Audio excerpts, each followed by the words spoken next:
Juda ham bir nozik nuqta bor. Agar banda Alloh tomonga qarab bir qadam bossa, Alloh u tarafga qarab bir necha qadam bosadi. Banda Alloh taologa qaytay, bo'ldi endi tavba qilay degan fikrni kallasiga olib kelishligi bilan hali hech narsa qilmadi qaranglar. Bo'ldi endi bugundan ichmayman dedi.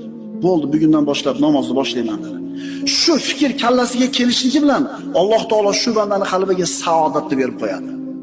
Xotirjamlik berib qo'yadi, taskin berib qo'yadi.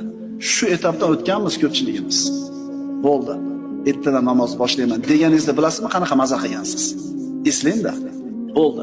Sigaretni tashladim bugundan boshlab dedingiz. O'sha momentni eslangda. Alloh taolo bandasini tavbasiga shuna bir mushtoq bo'lib turadi. Alloh taolo bandasini tavba qilishini shunaqa yaxshi ko'radi. Hali hech narsa qilmadi. Nima qildi faqat?